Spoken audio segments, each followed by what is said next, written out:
काफी लोग जो है वो अलग अलग जगहों से आते हैं, अलग अलग प्लेस से आते हैं, तो हमारे पास एक बल्क में काफी सारी नॉलेज मिल जाती है एक ही प्लेस पे। लाइक अतुल सर हमारे कैलिफोर्निया से आते हैं, नीरज प्रोग्राम से आते हैं, विशाल सर कलकत्ता से आते हैं, कोलकाता से आते हैं। तो हमारे पास टाइप्स ऑफ नॉलेज एक ही जगह आती है, ठीक है। और जहाँ पे डिस्कशन होती है वो काफी यूजफुल होती है एज कम्पेयर टू अगर इंटेलेक्चुअल पॉइंट पे देखे, इस पॉइंट पे देखे हर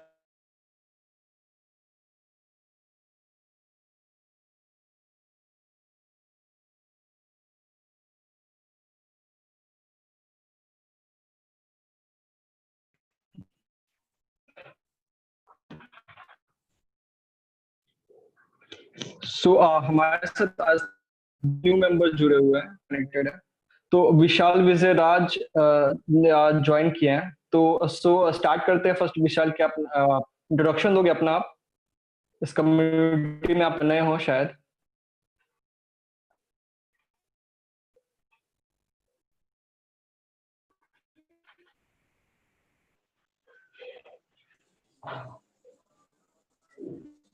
Good evening to all of you. Hello. Yes, go ahead. Hi, good evening. Yeah, good evening. Start. Okay. Start, Vishal. So myself Vishal Vijay Raj. And I am currently pursuing BSc Agriculture from Punjab Technical University. And I have done my I have done my intermediate from Chhapra JD Public School. Okay. Thank you, Vishal. So अब और कोई है? Prince Anand, are you listening? Are you Prince Anand?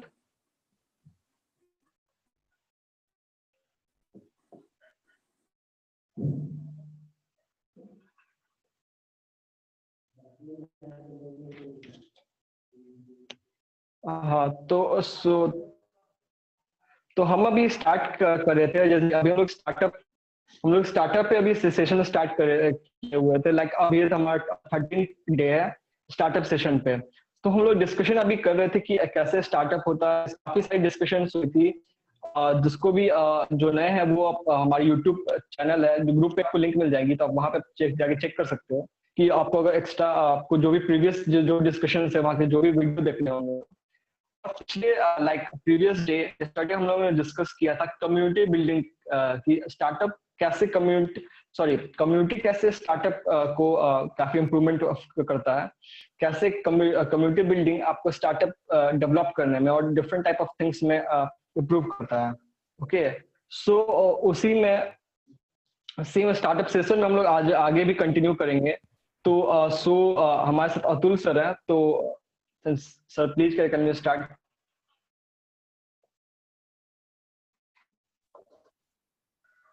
Atul sir. हाँ, मैं happy to start. तो जैसा कि बहुत बार बोल चुके हैं कि लाइफ जो है पूरा रिलेशनशिप पे बेस्ड होता है।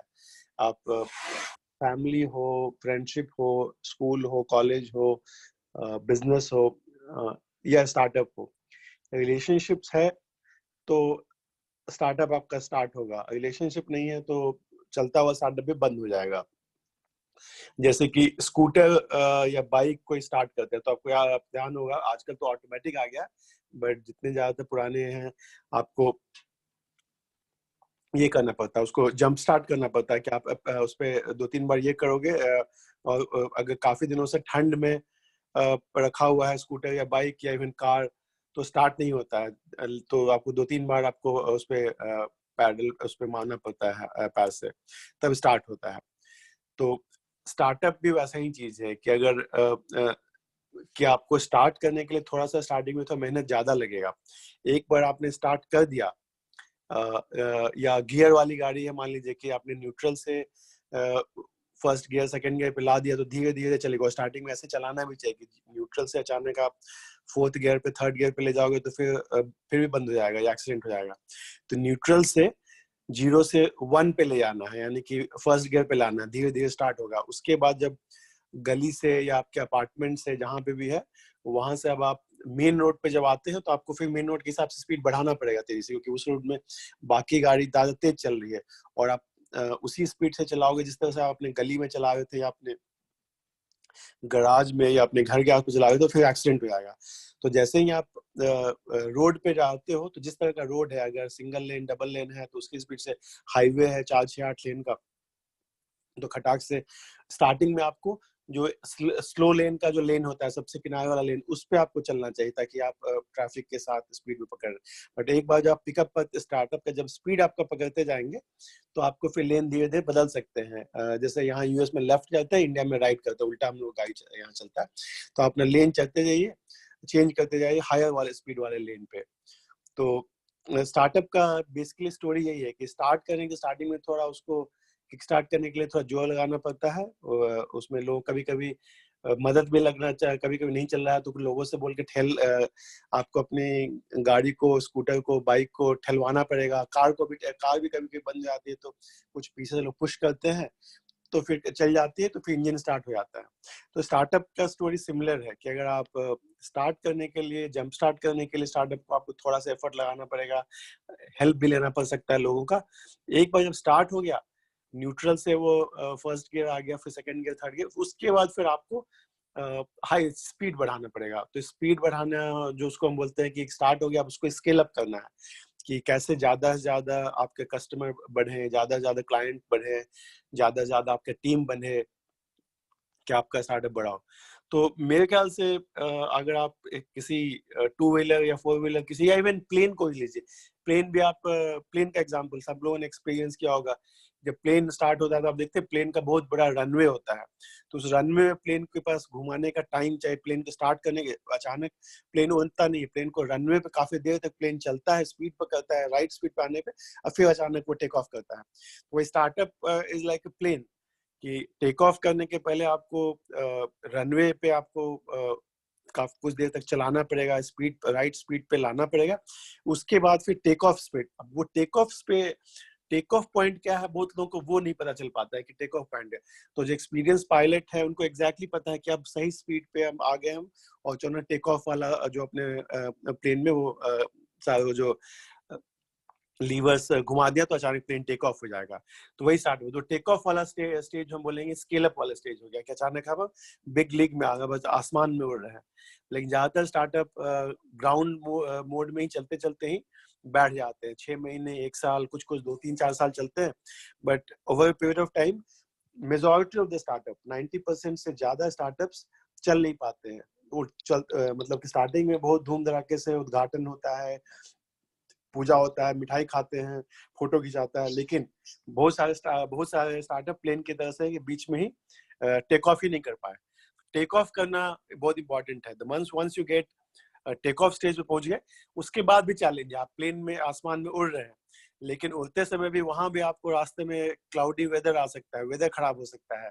वो स्टार्टअप के लिए, जैसे अभी कोरोना आ गया तो बहुत सारे स्टार्टअप जो अच्छा खासा चल रहे थे, बहुत बड़े बड़े स्टार्टअप्स हैं, कंपनीज बड़ी बड़ी कंपनीज है, बट उन सारी कंपनीज को भी क्या बोलते हैं पायलट लोग, टर्बुलेंस इन द एयर। तो टर्बुलेंस इन द एयर में कैसे आप नेविगेट करते संभाल के, वो भी एक स्किल होता है। तो अलग अलग स्टेज ऑफ लाइफ में, इंडिविजुअल के लाइफ में, स्टार्टअप के लाइफ में, या एक प्लेन के लाइफ में होता है। तो इस प्लेन के एग्जांपल से अगर आप स्टार्टअप को सोचेंगे तो बहुत इजीली समझ पाएंगे कि एक स्टार्टअप में प्लेन में एक पायलट होता है, को पायलट होता है, साथ में आपको अटेंडेंट होता है। तो स्टार्टअप के लिए भी आपको एक जो सीईओ है या जो मेन जो फाउंडर है ना, वो पायलट है। बट पता चला बाद में कि नहीं, पायलट थक गया है, तो अपने जो को पायलट को बोला है तुम चलाओ। तो स्टार्टअप में भी पता चला कि नहीं, आपसे ज्यादा कोई और अगर आपको लगता है कि सीईओ को ज्यादा अच्छा चला सकता है तो आप उनको चार्ज दे दीजिए। जैसे कि बहुत बड़ी बड़ी कंपनी के फाउंडर्स ने स्टार्ट करने के बाद किसी और को हैंड ओवर कर दिया। जैसे कि गूगल का एग्जांपल फेमस है, सुंदर पिचाई, सत्या नडेला, नहीं वो तो गूगल के लैरी पेज जो सर्जेई ब्रिन ने स्टार्ट किया गूगल, बट आज गूगल को चला रहे हैं सुंदर पिचाई।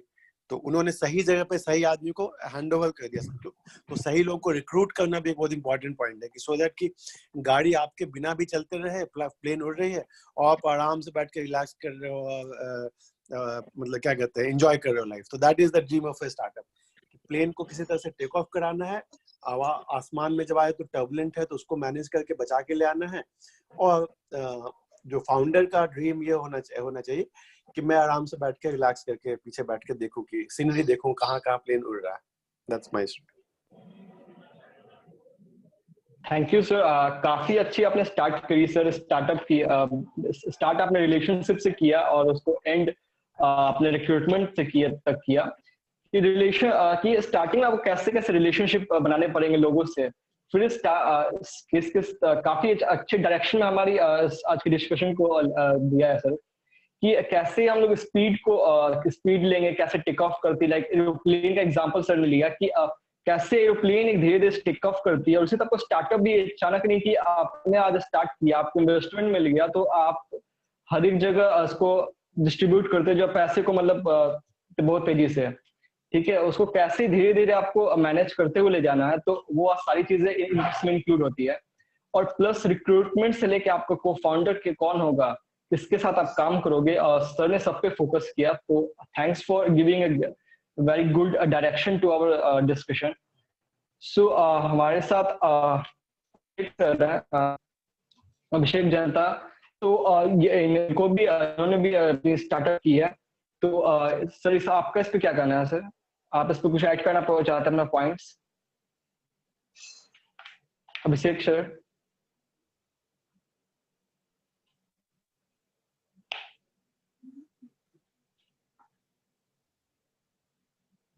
सॉरी, मेरे लिए कोई क्वेश्चन? नो सर आपकी बता रहा था कि डिस्क्राइब कर रहा था थोड़ी सी आपकी बात को। So we have also Neeraj sir. Sir what's your, आप क्या करना चाहते हैं सर इस पे? Sure, Aman. So Atul sir has given a very right start to the discussion. उन्होंने जो एनालॉजी बनाई है taking off a plane and पूरा फ्लाइट के साथ उन्होंने जो पूरा उसका एक पिक्चर बना के दिखाया, it's really nice. So coming to the community part of it, अब स्टार्टअप में आप जहाँ पे भी रिक्रूटमेंट की बात करें, को फाउंडर्स की बात करें, या आप ट्रिबुलेंट टाइम्स में आइडियाज की बात करें और उस टाइम जो सपोर्ट चाहिए होती है, तो वहां पे बहुत बड़ा रोल है कि आपकी कम्युनिटी कैसी है. और दूसरा जो अतुल सर बहुत बार बताते हैं, like having a advisory board या having a group of mentors who can like guide you in turbulent times, that's really important. और उसमें भी जो आपका स्पेशली आपके जो मेंटर्स रहते हैं, वो it should be in such a way कि आप जब भी आपको फील हो कि मेरे पास मेरे को सोचने के लिए कुछ नहीं आ रहा है, या मेरे को कुछ मेरे दिमाग में है and I want to verify it whether I should go for it और नॉट, तो आपका जो कम्युनिटी है और आपके जो मेंटर्स हैं वो बहुत हेल्प करते हैं. And that's really good to have कि स्टार्टिंग से ही आप किसी ऐसे ग्रुप में हैं या लोगों के साथ जुड़े हुए हैं जो कि आपको टाइमली गाइड कर सकें. क्योंकि कल भी जैसे हमारा डिस्कशन हुआ था ह्यूमन साइकोलॉजी एंड उसके अराउंड कि बड़ी बड़ी ऑर्गेनाइजेशन में भी बोर्ड ऑफ डायरेक्टर्स होता है डिसीजन मेकिंग के लिए, तो स्टार्टअप वो सब अफोर्ड नहीं करता है, कर सकता है मतलब बिगनिंग जब वो शुरुआत कर रहे हैं. तो it's always good to have people who has done it before you, and not जरूरी नहीं है done it, but still they have better experience, क्योंकि लाइफ भी आपको काफी कुछ सिखाती है. तो वो सब अगर आप किसी जैसे ये ग्रुप है या कोई और तरह के ग्रुप्स हैं जहाँ पे आप जाके ओपनली अपनी बात, दिल की बात रख सकते हैं, और वहाँ पे आपको 10 लोग मिल जाएंगे जो आपको सुनेंगे और आपको कुछ ना कुछ गाइड करेंगे. तो कम्युनिटी उस चीज में काफी हेल्पफुल है. और मेंटर्स अगर आपको अच्छे मिल जाते हैं तो वो आपकी किस्मत वाली बात है. तो इन चीजों पे एक जो भी फाउंडर है, को फाउंडर है, उन चीजों को इन पे अगर वो स्टार्टिंग से फोकस करके चलेंगे तो in the long run it's really helpful for them as well. तो कम्युनिटी का यहाँ पे जो पॉइंट हमारा था, तो उसमें वी कैन ऐड दैट कि कम्युनिटी का एक स्टार्टअप पे क्या इम्पैक्ट हो सकता है और कैसे वो हेल्पफुल हो सकता है। Exactly, sir. Very good points added to our previous session. जो हमने बात की थी कम्युनिटी पे, उस पे काफी अच्छे से आपने ऐड किया. Yes, Ujjwal, you want to say something? या सर, हाय एवरीवन। सर मेरा क्वेश्चन था कि सर कोई स्टार्टअप खड़ा कर भी दिया और सर कम्युनिटीज वगैरह हमने क्रिएट भी कर दी, बट सर हाउ टू उनसे काम कैसे करवाएं? होता क्या है, हम लोग भी इंटर्नशिप वगैरह बहुत स्टार्टअप्स वगैरह करते हैं, बट कोई काम नहीं करना चाहता, दे जस्ट शांति से बैठे रहते हैं, मतलब उनको टॉर्चर करना पड़ता है बार बार।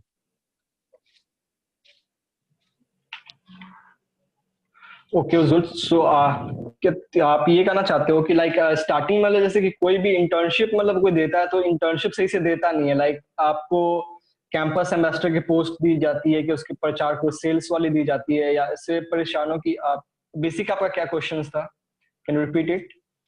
या सेम चीज की मींस होता कोई काम नहीं करता है, मतलब स्टार्टअप बेसिकली स्टार्टअप्स में, बिकॉज वो सैलरीज भी इतनी अच्छी नहीं दे रहे होते। Let me add a point to it. अगर आप इंटर्नशिप की बात कर रहे हैं and if you are looking it as a earning point, तो मेरे को लगता है वो थोड़ा सा गलत है। आप स्टार्टअप को चूज कीजिए या आप किसी भी ऑर्गेनाइजेशन को चूज कीजिए एज एज अ इंटर्नशिप के लिए, तो आप हमेशा लर्निंग के ऊपर फोकस कीजिए। अगर आप वहां से सोचेंगे कि आप मैं वहां से कुछ कमाऊंगा या मैं कुछ अच्छा खासा मुझे वहां से स्टाइपेंड मिलना चाहिए, वो आपकी किस्मत की बात है। अगर मिलता है तो बहुत अच्छा है, लेकिन मेरा पॉइंट ऑफ व्यू है अगर आपकी लर्निंग वहां से बेटर होती है तो in the long run that's really going to help you. आप जितना सीख के वहां से निकलेंगे उससे आप लेटर ऑन लाइफ में काफी कुछ अर्न कर सकते हैं। दूसरी बात आपने कही कि पुश करना पड़ता है, लोग करते नहीं है, ठीक है, तो इट डिपेंड्स ऑन, अभी जैसे अतुल सर ने भी बात की, जो सीईओज है या जो फाउंडिंग टीम है या जो भी उस पर्टिकुलर डिपार्टमेंट को हैंडल कर रहा है जिसके अंडर आपको इंटर्नशिप मिली है, तो उन लोगों पे डिपेंड करता है कि how to keep you engage. अगर आपको हायर किया है एक इंटर्नशिप के लिए और आपको एंगेज नहीं रख पा रहे हैं, तो it's something I would say bad on their part as well. और being a intern at startup, I would request कि अगर आपके साथ इस तरह के इश्यूज में आप फंस गए हैं कि आपको क्वालिटी का काम नहीं मिल रहा है, या जैसा आप काम आपको पहले बतलाया गया था उस तरह का काम नहीं मिल रहा है, और आपको खाली बिठा के सिर्फ बोल रहे हैं कि यू आर अ इंटर्न और आपका काइंड ऑफ टाइम वेस्ट किया जा रहा है, मैं तो ये कहूंगा, तो you should raise it immediately. You should raise it कि मैं कुछ ज्यादा करना चाहता हूँ, मेरे को उतना काम नहीं दिया जा रहा है, या जो भी मेरे को काम दिया जा रहा है वो क्वालिटी वर्क नहीं है। एंड अगर आप कंसर्न रेज करेंगे तो डेफिनेटली मेरे को जो लगता है, अगर स्टार्टअप माइंडसेट वाला आदमी है तो वो आपको जरूर सुनेगा एंड अकॉर्डिंगली उसको एक्ट भी करना चाहिए। अगर नहीं हो पा रहा है, एक बार दो बार बात कीजिए, अगर नहीं हो पा रहा है तो there is always a way out. आप उसको मैं तो कहूंगा तुरंत उससे निकलिए, फिर आप और कुछ दूसरा देखिए मार्केट में। लेकिन इंटर्नशिप में talking about earnings, talking about money, that doesn't suits to me. और दिस ऐड करना चाहूंगा कि इंटर्नशिप में आपके पास वो अवेलेबल है जो कि जॉब में अवेलेबल नहीं है। आप बच्चे हैं, आपको कुछ आता नहीं है, you are an intern, you are not expected to know anything, तो आप बहुत क्वेश्चंस पूछ सकते हैं। आप कितना भी सामने आपके जो टीम में स्टार्टअप में बाकी जो को फाउंडर्स हैं या जो टीम है, तो उनसे you can ask lot of questions कि sir how do we do. कोई बोलेगा कि एक बिजनेस प्लान बना दो, ठीक है sir, can you share some example, या क्या थोड़ा आप मुझे दिखा सकते हो, या कोई बोलेगा कि थोड़ा सा मुझे फाइनेंशियल मॉडल बना दो या मार्केटिंग प्लान बना दो। तो जो भी काम आपको मिलेगा you have a right to ask, क्योंकि आप इंटर्न हो, आप बच्चे हो, तो क्वेश्चंस पूछने से नहीं डरना चाहिए। तो you should always ask. One of the things sometimes हम गलती करते हैं हम लोग, what we are shy of, कि हम लोग क्वेश्चन नहीं पूछते हैं।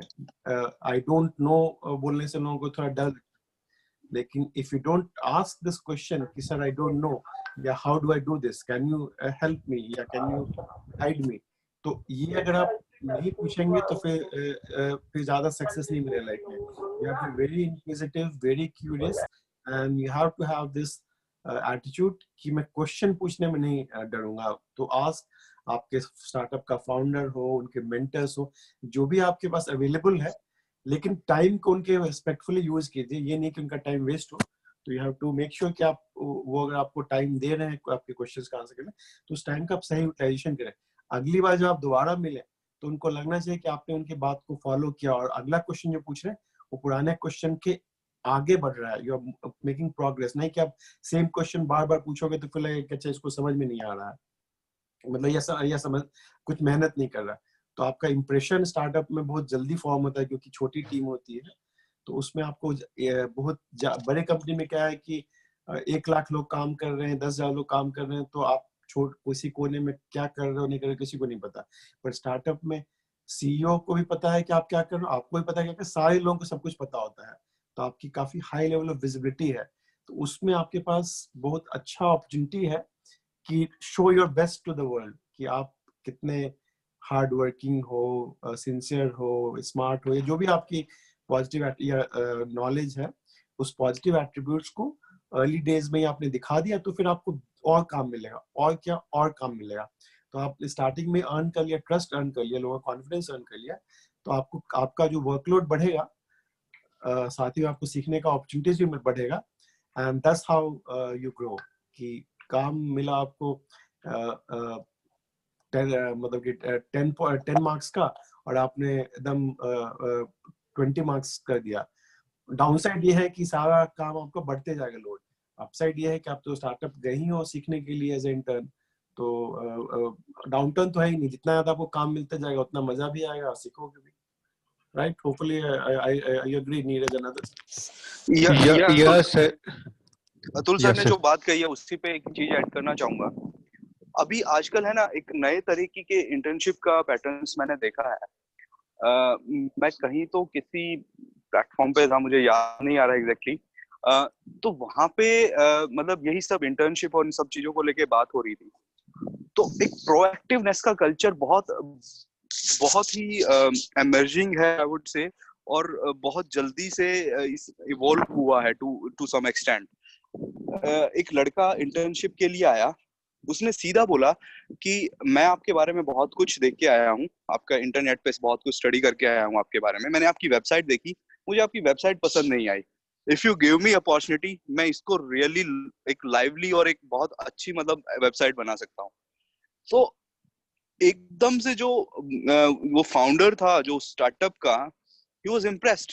उसने कहा वाह, बंदा ऑलरेडी मतलब इतनी रिसर्च मार के आया मेरे बारे में और इतना इंटरेस्टिंग साउंड कर रहा है, और मैं जो सोच रहा था कि मुझे ये काम कराना, उसके अलावा उसने अपने आप आगे प्रपोजल दे दिया कि मैं ये काम आपके लिए कर सकता हूँ. क्योंकि कई बार है ना, फाउंडर्स को भी नहीं पता होता. स्टार्टअप बहुत ही मतलब ऐसा रहता है कि उसमें कई बार पता नहीं होता करें तो करें क्या. आज शाम का काम खत्म हो गया, कल क्या करना है किसी को नहीं पता है. वो तो आप प्लान नहीं कर सकते हैं क्योंकि आप चीजें बहुत जल्दी बदल रही हैं, और कई बार बदल नहीं रही है, स्टक हो गई हैं. तो वो सब फेजेस आते रहते हैं. तो आई वुड रिक्वेस्ट कि आप अगर इंटर्नशिप के लिए जा रहे हैं तो आप उस प्रोएक्टिवनेस के साथ वहां पे इन्वॉल्व होइए कि सामने वाले को लगे कि चलो ठीक है, मैं स्टक था लेकिन लड़के ने कुछ निकाला है. और आप उस एटीट्यूड के साथ अगर स्टार्टअप में जाएंगे, definitely you will earn a better experience. और स्टार्टअप एक्सपीरियंस एक ऐसी चीज है जिसकी मार्केट में बहुत इज्जत है. मैं एक पर्सनल एग्जांपल बताता हूँ. 2009 में जब मैं इंटर्नशिप के लिए गया ना, तो I was young, I was unmarried, I was not having any responsibility. पैसे का ऐसा कोई टेंशन नहीं था. भुखमरी वाली जिंदगी हॉस्टल में भी जी थी. थोड़े बहुत दिन और एक्स्ट्रा जी लेंगे, तो ऐसा कुछ उसमें ये नहीं था कि मेरे को अभी से I want to have luxury. तो मैं क्या करता था, मैं सुबह पहुंच जाता था 8 बजे और मैं लगा रहता था, सीखता रहता था. और उसमें ना सीखने में कोई शर्म नहीं थी, किसी से पूछने में कुछ नहीं था. एक आध होते हैं, अलग अलग नेचर के लोग होते हैं. मेरे को भी मिला एक आदमी, हड़का देता था, कहता था यार मैं बिजी हूँ, अभी बाद में बात करियो. मैं कुछ पूछने गया, हड़का दिया. ठीक है, क्या फर्क पड़ता है यार, कौन सी मेरी इज्जत उतर गई. जाके दोबारा 2 घंटे बाद, ओके सर अभी फ्री है तो बात कर सकते हैं क्या 5 मिनट के लिए. बंदा बार बार, अब मैं बार बार जाता था तो उसको लगता था यार ये क्या है ये लड़का, ये चलो फिर से आ गया, चल ठीक है बता क्या बोल रहा है तू, चल मैं बताता हूँ. ऐसे करके मैं वहां पे रात के 10, 11, 12 बजे तक बैठा रहता था, क्योंकि और कोई काम भी नहीं था ना घर पे। घर जो था वो तो मेरा होम टाउन था, मैं गुड़गांव में आया था इंटर्नशिप के लिए, तो कर जाके करूंगा क्या?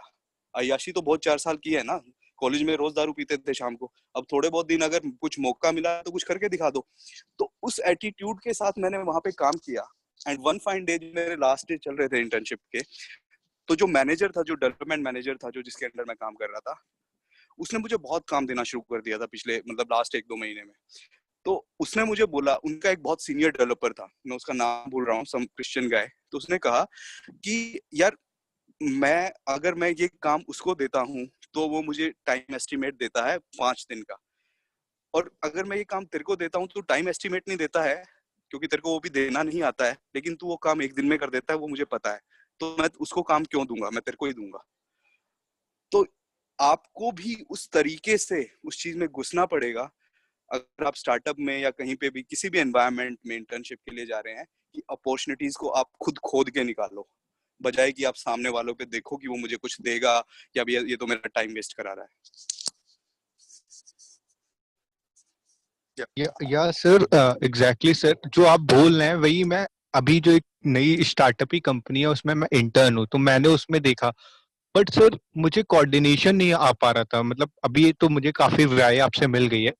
होता क्या है कि उसमें वेबिनार्स वगैरह वो लोग कंडक्ट कराते थे, तो मुझे लगता था कि वो लिंक नहीं भेजते थे, वो पोस्टर पहले भेजते थे, तो आई थिंक पोस्टर और लिंक दोनों। बट सर मैं कोऑर्डिनेट नहीं कर पाता था। होता क्या था कि उनसे मेरी बात ही नहीं हो पाती थी। होती भी थी जूम मीटिंग में तो वो अपने में ही लगे रहते थे, 2-3 जो कोऑर्डिनेटर होते थे। तो बट अब की बार से मैं ट्राई करूंगा कि मैं कुछ बोल दूं कि मुझे भी कुछ लगता था कि सर ऐसा नहीं, ऐसा होना चाहिए जैसे आपको लगता था कि ये चीज नहीं होनी चाहिए, ये ऐसे हो जानी चाहिए। मैं सिर्फ आपको एक बात कहूंगा, बोलने से नहीं रखना है, ठीक है? आपकी बात एक बार नहीं सुनेंगे, 2 बार नहीं सुनेंगे, ठीक है? तक कोई वहां पे सकता है कि हड़का या किसी ने बात न, या किसी ने इग्नोर, ये फेज है। मैं चीजों को साइड में, क्या फर्क पड़ रहा है यार अगर कोई आपकी बात एक बार नहीं सुनी किसी ने या इग्नोर कर दिया, ना आप छोटे हुए ना वो बड़ा बना, ठीक है? At the end some there whatever काम के लिए आप आए हो वो करके जाओ, और इज्जत और वो सारी चीजें वो बाद में, बहुत बड़ी लाइफ है वो सब कमाने के लिए। Yes sir, thank you so much sir. मतलब दिस इज एक्चुअली में मेरे साथ यही प्रॉब्लम हो रही थी कुछ दिनों से। मुझे काम बहुत सही नहीं मिल पा रहा था और मैं कोऑर्डिनेट भी नहीं कर पा रहा था कि सर मुझे ये चाहिए, ये नहीं चाहिए। तो रेज योर अभी मैं वॉइस। कर सकता हूँ। या सर, या सर। और अगर फिर भी नहीं सुनवाई हो रही है, जितने भी जिस लेवल तक आप रेज कर सकते हो करो, नहीं हो रही है सुनवाई, एक्सट्रीम तक जाओ, कोई दिक्कत नहीं है, सीईओ तक जाओ, सीईओ के जो भी सीईओ जिससे गाइडेंस लेता है उस तक जाओ। नहीं हो रही है सुनवाई तो one fine day you will get to that कि कब निकलना है मुझे, ठीक है? या अगर आप, सर, यस। मुझे उम्मीद है कि सुनवाई होगी, अगर नहीं हो तो ठीक है, निकलो फिर आगे बढ़ो लाइफ में। Yes sir, yes, sure sir, thank you so much sir.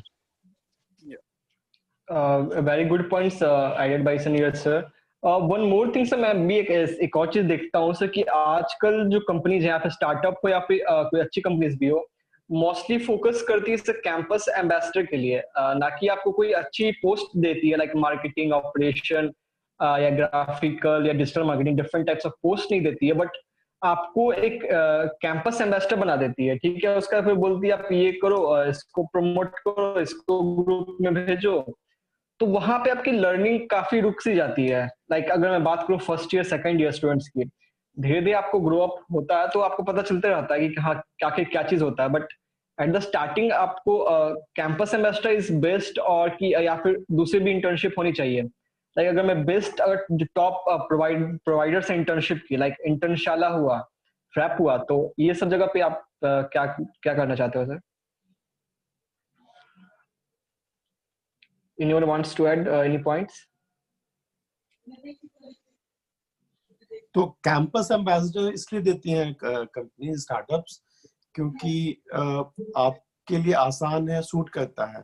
कि जैसे आप मान लीजिए कि दिल्ली में हो, अब दिल्ली में इतने सारे कैंपसेस हैं, हिंदू कॉलेज, रामजस, तो as a young student, अभी recently past student, आप ऑलरेडी उस कॉलेज बैकग्राउंड से, स्कूल कॉलेज बैकग्राउंड से आए हुए हो, तो आपके लिए भी थोड़ा आसान है. You are basically going among the familiar territory. You already still just out of campus and you're going back to the campus. So you're the best person, most suited to represent or even connect with the students there. So that's one reason to give the campus ambassador role.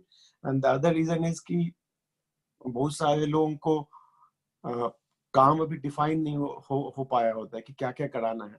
तो कोई establish company है, उनका product बन चुका है, उनका hardware हो या सॉफ्टवेयर हो या जिस इंडस्ट्री में हो, उस इंडस्ट्री में उनका प्रोडक्ट डेवलपमेंट में टाइम लगता है. बट इनिशियली प्रोडक्ट मैनेजमेंट की जो टीम होती है, प्रोडक्ट डेवलपमेंट की जो टीम होती है, थोड़ी ज्यादा एक्सपर्टीज चाहिए उसके लिए.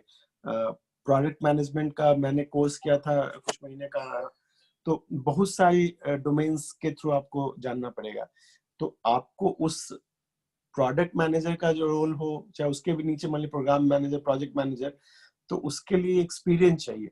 बट ये जो कैंपस एम्बेसडर है, आप एज ए 1% इवन फ्रेशर किया जा सकता है. That's the reason most companies or most startups, I would give you that role. आपके लिए भी easy है, उनके लिए भी easy है, and it's a win-win for both. कल को आपने कैंपस एम्बेसडर का रोल अच्छे से करना स्टार्ट कर दिया, अचीव कर दिया, then you can always come back to your startup के जो आपके मैनेजर हैं कि sir I want to do this, मैं मार्केटिंग में ये करना चाहता हूँ या ये सेल्स करना चाहता हूँ. तो आपको काम मांगना पड़ेगा, आपको अपने आप तो कोई नहीं देगा. But you have to justify why you should get that additional responsibility. पुराने responsibility को आपने कैंपस एम्बेसडर का काम एक वीक में या जितने भी टाइम में अच्छे से करके दिखा दिया, then if you ask for some more responsibility, they will be gladly willing to give you that. But अभी आप कंपनी को नहीं जानते हो, कंपनी आपको नहीं जानती, तो आपको कोई इंपॉर्टेंट रोल क्यों दे? क्योंकि स्टार्टअप के पास बहुत टाइम प्रेशर होता है. हर स्टार्टअप एकदम they are struggling for survival, की कंपटीशन उनको खा जाएगा. तो स्टार्टअप में अफोर्ड नहीं कर सकते. फाउंडर आप देखिए खुद ही सब काम कर रहा होता है, सब कुछ कर रहा है फाउंडिंग टीम. तो आपको मौका मिला, आपने मौका को प्रूव किया, then they will trust you and give you more responsibilities. इसलिए कैंपस एम्बेसडर का रोल मिलता है मेरे ख्याल से. और इसमें मैं एक चीज ऐड करना चाहूंगा कि आप मांगने से पहले if you can show your skills as well. अब आप मांग रहे हो कि मुझे कोई भी प्रोडक्ट डेवलपमेंट या मतलब core technical like coding something और कुछ उस पे मुझे काम करना है, तो आप उस चीज को शो ऑफ कीजिए कि हाँ मेरे अंदर ये स्किल्स हैं. कोई भी सपोज कोई कंपनी सपोज पाइथन में काम करती है या कोई कुछ आर लैंग्वेज में कोई उनका कुछ काम होता है, तो you can learn those skills before going to that, right? और सीधा जाके बोलिए कि ये मेरा GitHub प्रोफाइल है या ये मैंने आज तक काम किया हुआ है. आप अपने कुछ पुराने क्रेडेंशियल्स को शो करेंगे तो कोई क्यों मना करेगा काम देने से. काम इसीलिए तो नहीं दिया जाता कि उनको ट्रस्ट नहीं है कि बंदा कर पाएगा कि नहीं कर पाएगा, या इसके अंदर वो स्किल सेट है भी या नहीं है. लेकिन आप अपने स्किल सेट को अगर प्रूव कर सकते हैं, देयर आर मल्टीपल वेज. आज के जमाने में तो इतना कुछ है उसको सब प्रूव करने के लिए. गिटहब है और बहुत से प्लेटफॉर्म्स है जहाँ पे कॉम्पिटिशन्स होते हैं कोडिंग के. ठीक है, if I talk about technical things, तो आप उनको यूज कीजिए ना. कॉलेज में इतना लंबा चौड़ा टाइम मिलता है, इतना सब फ्री टाइम भी रहता है, तो उन सब प्लेटफॉर्म्स को यूज कीजिए, अपनी प्रोफाइल बिल्ड कीजिए, अपना जो भी है अपने टेक्निकल स्किल्स को शो ऑफ कीजिए, तो भाग के काम देंगे लोग, नो डाउट अबाउट इट. पर आपको कहीं ना कहीं उसमें प्रोएक्टिवनेस जरूर दिखानी पड़ेगी. Again coming to that point कि आपको प्रोएक्टिवनेस दिखानी पड़ेगी, आपको दिखाना पड़ेगा कि मेरे अंदर कैपेबिलिटी है.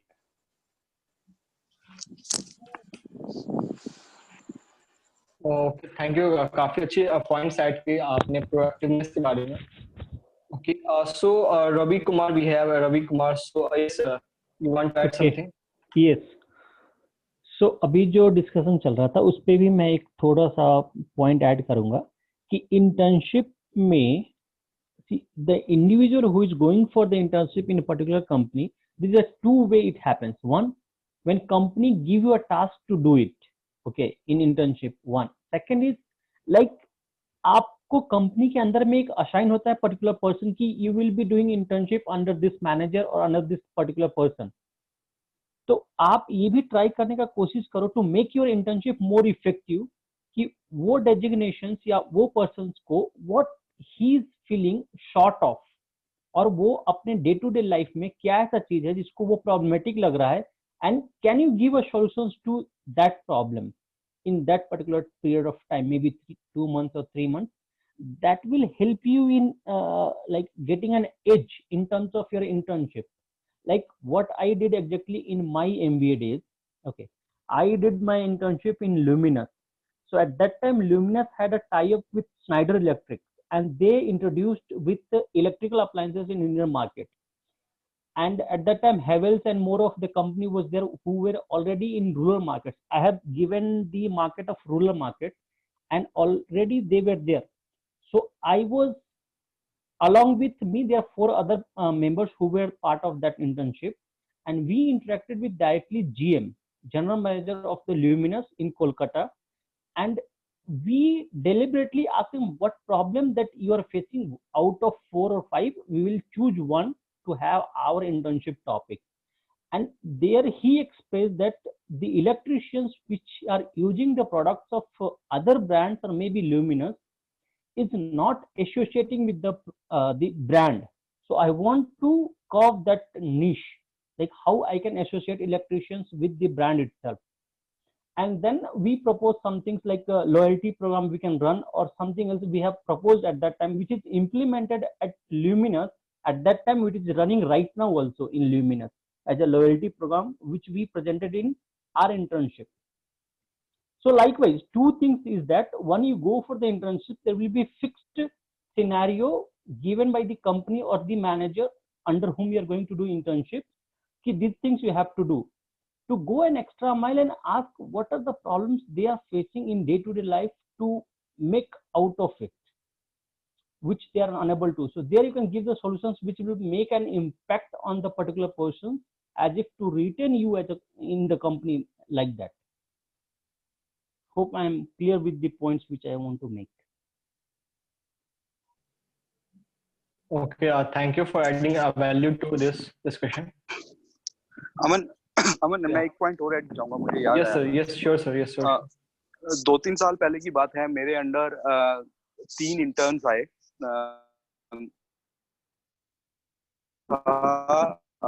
थापर यूनिवर्सिटी पटियाला, या गॉट इट। तो थापर यूनिवर्सिटी पटियाला से आए और दे वर लाइक मतलब अच्छे थे सब, थापर का अच्छा नाम है इंडिया में भी। तो तीनों ही बच्चे बहुत अच्छे थे, एक लड़की थी और 2 लड़के थे। तो one of the guys, starting में क्या हुआ, जैसे मैंने इंटरेक्ट करना स्टार्ट किया फर्स्ट डे, तो one of the guys was like very good कि सर मैं कैगल पे कॉम्पिटिशन्स में जाता हूँ, मैं ये करता हूँ, I am working on robotics as well, मेरा इसमें बहुत इंटरेस्ट है, मेरा क्या कहते हैं स्पेस रिलेटेड चीजों मैंने को बहुत स्टडी किया है। तो आई वाज रियली इम्प्रेस्ड कि लेट्स सी मैं इसके साथ किस तरह से क्या काम कर सकता हूँ। जो बाकी 2 लोग थे वो क्या करना है, and these are my skills, I have studied SQL, I have done Python, ये है वो। उन्होंने 2-3 चीजें, जैसे मैंने पूछा कि क्या क्या आता है, कितना किस लेवल पे, if you rate yourself on the scale of 10 तो आप अपने आप को क्या रेटिंग देंगे। तो ऐसा मतलब करके बातचीत शुरू हुई। धीरे धीरे हुआ क्या, जो लोग जो कम बोल रहे थे वो मेरे को ज्यादा काम करके दे रहे थे, या ज्यादा मेरे को लग रहे थे कि उनके अंदर वो इंटरेस्ट है और वो मतलब उनके अंदर जील है कुछ करने की। और जो वो लड़का जो हवाबाजी पहले दिन जिसने की थी, वो विद इन 15 डेज वो फुस हो गया था, उसको चीजें समझ भी नहीं आ रही थी, उसका टेक्निकल नॉलेज भी कम था, बहुत प्रॉब्लम्स थी।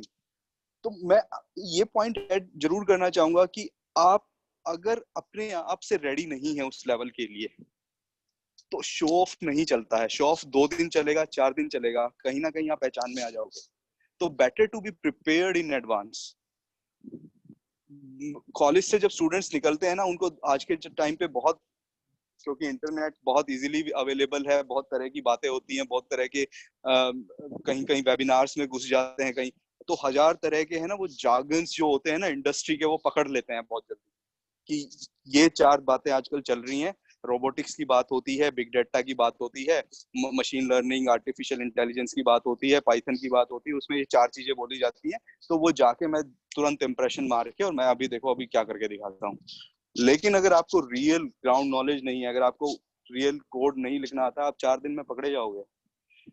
तो बजाय कि जार्गन्स में घुस के उन सब चीजों में, क्योंकि मैंने देखा है कॉलेज स्टूडेंट बहुत घुस रहे हैं, हर किसी के पास स्टार्टअप का आइडिया है आज के टाइम पे कॉलेज में, हर किसी को स्टार्टअप ही करना है। इंटर्नशिप स्टार्टअप में करके वहां से अभी मैं सीख के आता हूँ 6 महीने में, और देखो तुरंत मैं क्या स्टार्टअप खड़ा करके दिखाता हूँ। Better to go into that direction, हवाबाजी वाली, I would say work on the ground. ये आपका जो कॉलेज का टाइम है, it's the best time to get skills. आप अपने स्किल्स पे काम कीजिए, क्योंकि वो चीजें हैं, वो आपके हथियार हैं जो जिंदगी में पूरी जिंदगी आपके काम आने वाले हैं। हवाबाजी करने के लिए लाइफ है। और मैं ये सिर्फ एक एग्जांपल नहीं, मेरे अब मैं अगर सोच रहा हूँ तो मेरे दिमाग में बहुत सारे एग्जांपल्स आ रहे हैं जो मैंने इस तरह के कॉलेज से निकलने वाले हवाबाजों को देखे हैं। डीयू में आप चले जाइए किसी दिन, मैं कई बार ऐसे ही घूमने के लिए निकल जाता हूँ, बच्चों के बीच में बैठ के बात कीजिए, सब स्टार्टअप, ये स्टार्टअप, वो startup, funding, series A funding, series B funding, pre seed funding, सारे जार्गन्स पता है उनको, लेकिन स्किल क्या है, आई रियली डाउट दैट। तो जो ये लाइफ का जो फेज है, इसको वाइजली यूज कीजिए and build your skills, build your personality, try to learn as much as you can. Yeah, that's it. काफी अच्छी पॉइंट्स आपने ऐड किया, लाइक ये I think mostly Delhi universities की नहीं, आई थिंक मोस्टली यूनिवर्सिटीज की कहानी है, सेम हो गई है कि उनको स्टार्टअप पहले करना, स्किल्स को बाद में चाहिए। एंड हवाबाजी वाली जो आपने सिर्फ बात की है, तो अक्सर हर एक जगह ही होता है कि लाइक वो गरज रहे हैं पूरी तरह से, बरसने की जब बारी आई तो कुछ नहीं, मतलब ठन हो गया। तो ये सारी चीजें काफी इम्पोर्टेंट है, एंड एज ए स्टूडेंट काफी इम्पोर्टेंट रखता है कि आप पहले स्किल्स पे ग्रो अप करो, बाद में स्टार्टअप आप कॉलेज के बाद भी कर सकते हो। लाइक आपने उनको देख लिया, लाइक मार्क जुकरबर्ग को देख लिया, बिल गेट्स को देख लिया कि उन्होंने कॉलेज ड्रॉप आउट की और स्टार्टअप कर ली। सो वो लोग भी मतलब हार्वर्ड में गए थे, एट गुड कॉलेज था, आप स्टार्टिंग से और वो लोग शुरू से उसमें मतलब डेटा में या फिर वेब डेवलपमेंट में थे। बट आप बाय द वे, अगर मार्क जुकरबर्ग की या किसी भी आप कॉलेज ड्रॉप आउट की बात करते हैं, बिल गेट्स की, किसी की भी, they are very good developers. उनकी कोडिंग में अगर आप उनकी आप कोडिंग पढ़ोगे ना, जो उन्होंने कभी किसी जमाने में लिखी है, आज भी अच्छे अच्छे जो कोडर्स होते हैं ना, वो उसमें झटका खा जाते हैं। ठीक है, उनके अंदर स्किल है। मैं ये कहूँगी वो ऐसे ही वो नहीं बन गया मार्क जुकरबर्ग, ऐसे मार्क जुकरबर्ग नहीं बन गया है। मार्क जुकरबर्ग के लेवल का कोड आज भी एक अच्छा डेवलपर नहीं लिख सकता है, भले ही मार्क जुकरबर्ग ने कोड लिखना 10 साल पहले बंद कर दिया था। Exactly, तो आपको स्किल तो चाहिए ही चाहिए। उज्जवल कुछ क्वेश्चन पूछना चाह रहा है, अदरवाइज मैं बस बिल गेट्स का एक एग्जांपल देना चाहूंगा। उज्जवल पूछ लो आप। या सर एक और चीज थी, लाइक सर मेरी कोई टेक्निकल वो नहीं है एजुकेशन, लाइक मैं बीकॉम कर रहा हूँ। सर होता क्या है, हम कई सारी इंटर्नशिप कर रहे होते हैं और लाइक प्रिपरेशन वगैरह कर रहे होते, तो सर बहुत सारी स्किल्स के बारे में पता चलता है, कुछ चीजें अडॉप्ट करने में मजा आता है, तो कुछ चीजें करने के बाद बड़े कंफ्यूजन सी आ जाती है। तो जो आपने स्किल्स की बात की है सर, इसमें कंफ्यूजन होती है कौन सी हम स्किल्स को अडॉप्ट करें, कहाँ से कलेक्ट करें जो हमें अच्छी आ जाए और हम कुछ बेहतर उस स्किल्स में कर पाए, जिससे हमारा थोड़ा कैरियर भी ब्रॉड हो जाए। तो स्किल्स में आजकल बहुत से टाइप की स्किल्स आ गई हैं, बट कंफ्यूजन होती है अडॉप्शन की। सर हमारे लिए कौन सी बेटर है, हमें कौन सा फ्यूचर में कैरियर हमें बूस्ट करेगी। सर स्किल्स में कैसे हम वो करें, चूजिंग करें, क्या होना चाहिए, क्या हमारे लिए बेटर है, उसको कैसे करें। स्किल्स पे उज्जवल, में स्किल्स पे एक आंसर देना, तो एक बहुत अच्छा एक ग्राफ है, बहुत पॉपुलर है, मिलेगा तो मैं भेज दूंगा, अकागाई या क्या है, कि वन इज कि what are you passionate about, आपको कौन सा कैसा चीज है इसको जो आप फ्री में भी करोगे और बिना थके हुए करोगे, वो पता चल गया, बहुत बड़ी बात है। दूसरा है कि कौन सा काम के लिए आपको पैसा मिलेगा, क्योंकि आप पैशनेट हो, मैं भी बहुत सारी चीज करता हूँ, पैशनेटली करता हूँ, बट उसका पैसा नहीं मिलता है तो फिर वो सस्टेनेबल नहीं है। तो वो ऐसा काम है जिसमें कि आप वैल्यू ऐड कर रहे हो और आपको मजा भी आ रहा है। And the third thing is somebody is willing to pay you for that. Market में उसकी डिमांड भी है। पे करने का मतलब है कि आपकी जो वैल्यू जो आपने ऐड की आपके स्किल से, उसको मार्केट में समबडी किसी की प्रॉब्लम सॉल्व कर रहे हैं क्योंकि वो आपको पे कर रहा है। अगर आप पे नहीं कर रहे हो तो कोई पे नहीं करने के लिए तैयार, तो मीन्स कि आपके उस स्किल का वैल्यू नहीं है या वैल्यू है बट उस काम करने वाले बहुत सारे लोग हैं, तो आपका कोई डिमांड नहीं है। डिमांड तो तभी माना जाएगा ना जब somebody is willing to pay you for that. So once people are willing to pay you for whatever you are good at, तो you should try to do that. Coming back to the BCom thing, BCom बहुत valuable skill है, underrated skill है।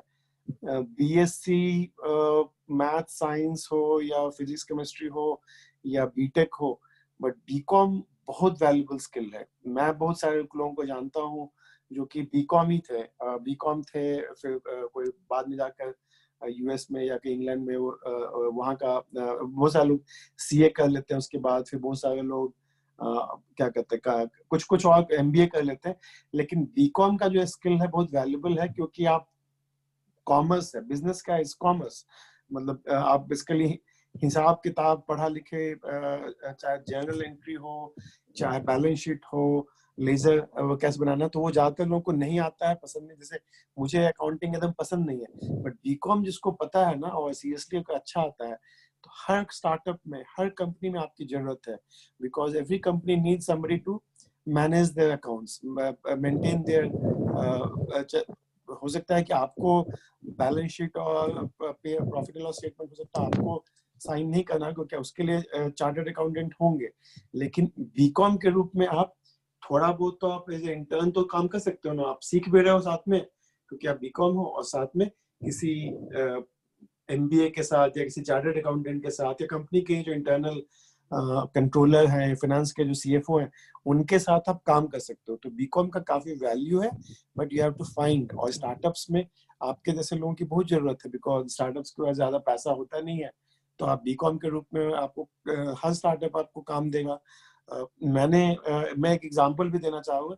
मैं दिल्ली में startup नहीं है, startup type का experience था। मैं 2015 में या 17 में, 3-4 साल पहले भारत कैंपस नेटवर्क लॉन्च करने की कोशिश कर रहा था दिल्ली में, आईएफटी दिल्ली में। उस समय एमिटी यूनिवर्सिटी में फ्रिक्वेंटली जाया करता था, तो वहाँ के जो स्टूडेंट्स थे, मास्टर्स के स्टूडेंट थे, उनको इंटर्नशिप प्रोजेक्ट चाहिए होती है क्योंकि सबको दिखाना होता है कि मैं इंडस्ट्री से एक्सपीरियंस है। तो एक लड़की और एक लड़के ने मेरे साथ इंटर्नशिप के लिए अप्लाई किया, मैंने उनको लिया। उन्होंने मेरे साथ काम भी किया, मैंने उनको कुछ पैसा भी नहीं दिया। 6 महीने 8 महीने बाद जब मैं इंडिया वापस यूएस लौट आया, और फिर मैंने उनको क्या चाहिए था, सर्टिफिकेट मैंने उनको ऑनलाइन सर्टिफिकेट दे दिया और पैसा भी दिया मैंने उनको, आराम से दिया। लेकिन उन दो लोगों ने मेरे लिए बहुत इंपॉर्टेंट काम किया क्योंकि मैंने उनको सही ढंग से यूज किया। जो लड़की थी वो डांसर थी, क्लासिकल डांस थी, म्यूजिकल वगैरह में गाना से इंटरेस्ट था उसका, कुछ फेस्टिवल में चल रहा था उसमें वो थी। एमिटी यूनिवर्सिटी में तो सब होते रहता है।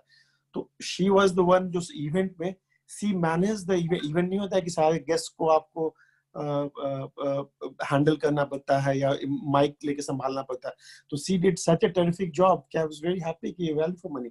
दूसरा जो लड़का था साथ में, वो थोड़ा सेल्स टाइप का बंदा था, घूमने फिरना, तो उसको मैंने अपने साथ लगा दिया कि जहां जहां मैंने उसको इंट्रोड्यूस किया कॉन्टैक्ट से, and now it's his job to go and get sponsor or get them as a speaker. तो सामने you have to identify your own skill and passion and then try to fit it with the market में आपका उसका demand है कि नहीं, value है कि नहीं। अगर वैल्यू है तो you'll get paid for it. और बीकॉम के लिए मैं स्पेशली एक चीज ऐड करना चाहूंगा। टैली जो है ना, इट्स समथिंग इन इंडिया की जिसका मार्केट में अभी तक कोई अच्छा कॉम्पिटिटर मिल नहीं पाया। टैली में आप अपना हाथ इतना अच्छा साफ कीजिए कि आप जाके सीधा बोलो कि I can work on it. और मैंने खुद देखा है कि फाइनेंस डिपार्टमेंट में बड़ी बड़ी ऑर्गेनाइजेशन में लोग कंप्यूटर को हाथ लगाने से डरते हैं। जो पुराने बैठे हुए हैं 50+ ईयर्स वाले, उनको लगता है यार ये क्या भला है, मैं कागज पे लिख देता हूँ सारी चीजें, मेरे को 5 मिनट लगे। तो you can help those people transform to technology. आप यंग ब्लड हैं, आप नया सब पढ़ के आए हैं, आप आप टेक्नोलॉजी को भी समझते हैं, तो आप अपने फील्ड से रिलेटेड चीजें सीखिए जो कि टेक्नोलॉजी यूज करके आप उनको बेटर कर सकते हैं। या सर वही चीज हो जाती है ना, जैसे आपने टैली बोला, फिर होता क्या है, टैली होता है, एक्सेल होता है, और फिर फाइनेंशियल मॉडलिंग हो जाती है। तो मीन्स होता क्या है सर, कंफ्यूजन आ जाती है, हम स्टार्ट कहाँ से करें, हम पहले फाइनेंशियल मॉडलिंग स्टार्ट कर दें कि टैली नहीं कर नहीं, दें। एक स्टार्ट मतलब कि लुई का क्या एक बुक है, एलिस इन वंडरलैंड का एक बहुत फेमस लाइन में हमेशा होता है, start from the beginning and and at the end. तो बिगिनिंग क्या है, एक्सेल सीख लो। आज गोल्डमैन सैक्स का सीईओ हो या आपके बगल के किराना दुकान का ये हो, एक्सेल के बिना दुनिया नहीं चलती है। बड़े बड़े हेज फंड्स में भी जो काम करते हैं उनके पास बहुत कॉम्प्लेक्स मॉडल्स होते हैं, सॉफ्टवेयर होते हैं, 5-5 स्क्रीन एक साथ हो रहा है, बट एक्सेल से ही पूरी दुनिया चल रही है। तो नंबर 1 एक्सेल सीख लो आप। उसके बाद जो बताया कि टैली सीख लोगे तो आपके पास एक सॉफ्टवेयर हो गया, टैली से पूरी अकाउंटिंग आज भी बहुत बड़ा पॉपुलर। एक्सेल सीख लो, टैली सीख लो, फिर तो बाकी सब हर जगह पे आपको अप्लाई हो जाएगा। Thank you so much sir, बहुत ज्यादा हो गई मेरी।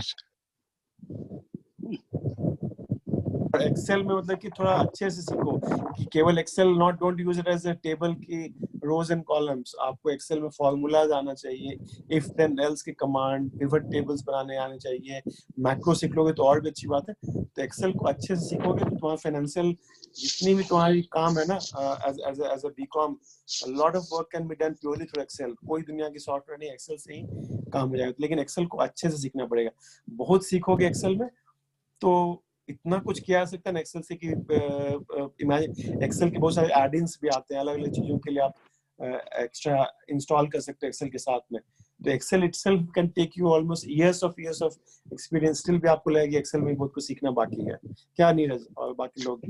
बिल्कुल सर, मैं जस्ट ऐड करना चाहूंगा, आजकल बहुत नए नए जार्गन्स यूज होते हैं, data रेंगलिंग, data modelling, data analytics, ये वो, और सबका जो बेस है, मैं कहीं ना कहीं मैं इंडस्ट्री में काम करता हूँ, अभी भी एक बहुत अच्छे लेवल का जो डेटा एनालिटिक्स का जो भी मतलब टीम मेंबर है या इवन मशीन लर्निंग के जो लोग हैं, वो सबसे पहले एक्सेल पे ही खोल के काम करते हैं। ठीक है, पूरा उसमें एनालिसिस जो भी करना है, उसमें फॉर्मूलाज लगाना है, उसमें वी लुकअप्स लगा के इधर से उधर वैल्यूज का पूरा एनालिसिस करना है। इवन अगर आप एक्सेल को ढंग से करोगे तो एक्सेल मतलब इटसेल्फ इतना कुछ है उसमें कि बहुत बाद में जाके आपको स्टैटिस्टिकल एनालिसिस वगैरह भी काफी हो जाते हैं, काफी फॉर्मूला है स्टैटिस्टिकल एनालिसिस के, डायरेक्टली एक्सेल के इनबिल्ट हैं, आपको कुछ लिखना भी नहीं है। और बहुत हैवी वाले जो होते हैं ना, जिसमें 50 तरह की चीजें पहले निकाल के और फिर एक एनालिसिस निकलता है, वो सब इनबिल्ट चीजें हैं एक्सेल में। आपको बहुत देर में, अगर आपको जब ऐसा लगेगा कि आप एक्सेल में नहीं कर पा रहे हैं, और वो ऐसा बहुत कम होता है, तो आप कहीं आर में जाके उसको देखना चाहेंगे या कहीं पाइथन में जाके करना चाहेंगे। नहीं तो most of the problems are solved in Excel itself. Even जो मतलब ग्राफ्स वगैरह हैं, वो सब बहुत अच्छे से आप बना सकते हैं एक्सेल में डेटा यूज करके। तो एक्सेल कहने में बहुत ये लगता है, अरे एक्सेल भी क्या है, इसमें तो क्या कहते हैं, डेटा ऑपरेटर्स यूज करते हैं बस, कि हाँ हम डेटा डाल दिया रो कॉलम और बस हो गया। ऐसा नहीं है, एक्सेल पूरा का पूरा आपका डेटा एनालिटिक्स कर सकता है। आप उसको ढंग से सीखिए, और अगर आप अपना इस स्किल को अगर हाईलाइट कर दें कहीं पे, मैं कह रहा हूँ कि आपको कोई भी हायर करने को तैयार हो जाएगा जो कि डेटा के स्पेस में काम करता है। एक्सेल इतनी बड़ी चीज है, बड़े बड़े इंटरव्यूज मैंने कंडक्ट किए हैं, मैंने देखे हैं, जहाँ पे लोग एक्सेल पे ही जज कर लेते हैं आपको कि बंदे को एक्सेल कितना अच्छे से आता है। ओके, अगर ये सब सारी टर्मिनोलॉजी इसको पता है और इसको अप्लाई करनी आती है, तो he can work in any language. बाद में हम इसको सिखा देंगे। मैंने पहले भी 70% वाला एक फंडा दिया था कि अगर आपको 70% आता है तो 30% हर कोई चाहेगा कि मेरे पास बैठ के ही सीखे, क्योंकि अगर आप 100% के साथ आएंगे तो आप भी ज्यादा दिन नहीं टिकोगे वहां पे, ये सबको पता है। और ना ही टिकना पसंद करोगे खुद से, और ना ही फिर आपका वो मोटिवेशन रहेगा, क्योंकि सीखने के लिए कुछ होगा नहीं। लेकिन आप 70% पे जाओगे तो आपके पास 30% का हमेशा वो मन में रहेगी कि मेरे को ये 4 चीजें सीखनी है, तभी मैं आगे दूसरी जॉब सर्च करना स्टार्ट करूंगा। Anybody else wants to speak something? Some केवल नीरज और अतुल कल बोल रहे हैं, अमन के अलावा। अभिषेक जनता, हरि, नमन।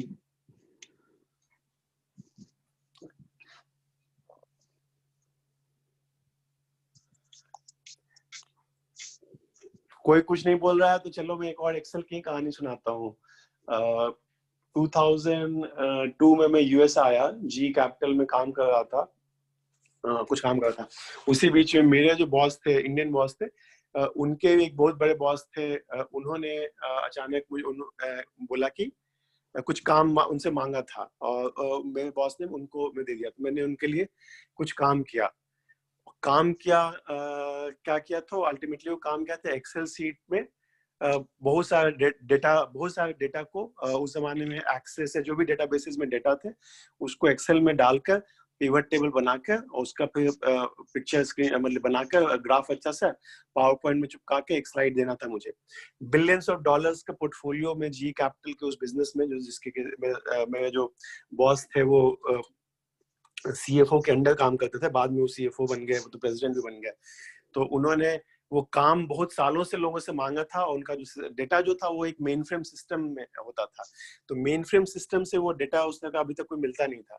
तो उन्होंने वो डेटा जो मांगा था, जिस फॉर्मेट में चाहिए था, मैंने उनको एक वाटरफॉल में सिंपल सा सुंदर सा ग्राफ कि इतना बिलियन डॉलर में से इतना बिलियन डॉलर ऐसे छट गया, फिर ऐसे छट गया, एक वाटरफॉल करके उन्होंने सुंदर सा उनको एक एक्सेल सीट में बना के दिया। उसके लिए मुझे महीनों लगे, क्योंकि डेटा था, बहुत सारे फॉर्मूला लिखने थे, कंप्यूटर क्रैश हो जाता था, रात के 3-4 बजे तक मुझे जग जग के काम करना पड़ता, कि वो काम था बहुत बड़े। कहा जाए अगर सॉफ्टवेयर होता तो बेटर होता, अगर कोई डेटाबेस यूज करता मैं एक्सेस या तो आसान था, लेकिन मुझे एक्सेल आता था तो मैंने एक्सेल में उनके लिए करके दिया कुछ महीनों तक। उस 3 महीने की मेहनत के बाद करने के बाद हमारी जब कंपनी की वो जो बिलियंस ऑफ डॉलर का सिक्योरिटाइजेशन एक होता है, एसेट बेस्ड सिक्योरिटाइजेशन का एक डील था, तो उसमें मैंने एक्सेल के थ्रू वो कुछ किया था। बाद में फिर उसी टीम को सॉफ्टवेयर भी एक टीम के साथ मैंने मिलकर बनवाया, लेकिन 3 महीने तक मैंने केवल एक्सेल में काम किया। रातों की नींद मेरी उड़ गई थी और कर दिया। उसके बाद कंपनी की जब पार्टी हुई, एनुअल पार्टी की, इतना 470 मिलियन, इतना मिलियन फर्स्ट सिक्योरिटाइजेशन हुआ जी कैपिटल का, उस बिजनेस कमर्शियल इक्विपमेंट फाइनेंस का।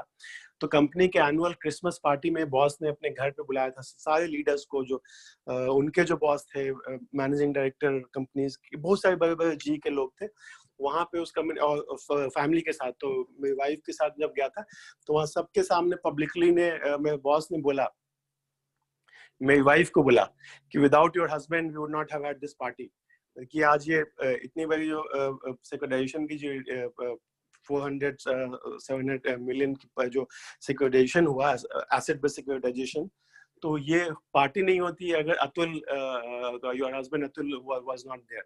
तो मुझे कोई उसके बहुत बड़ा प्राइज नहीं मिला, कोई बोनस नहीं मिला, बट आपके बॉस ने पब्लिकली, सारे बड़े बड़े लोग, एमडी है, मैं उनका जो बॉस था क्या हमने, मार्क हचिनसन, एक ऑस्ट्रेलियन गाय, वो जी यूरोप के सीईओ बन गए, बहुत सारे। बट उस पब्लिक मीटिंग में उन्होंने पब्लिक अप्रिशिएट किया, and all what because of an Excel sheet जो मैंने अच्छे से यूज किया। तो एक्सेल बहुत ही under appreciated, under utilise tool है। अगर आपने एक्सेल नहीं सीखा ना तो फिर रिग्रेट होगा, आपको कभी ना कभी किसी से मदद लेनी पड़ेगी। जो नीरज ने बोला कि आपको वी लुकअप और इफ देन जो फॉर्मूलेज होते हैं एक्सेल के सीख लो, तो आपको लाइफ आपका कूल रहेगा।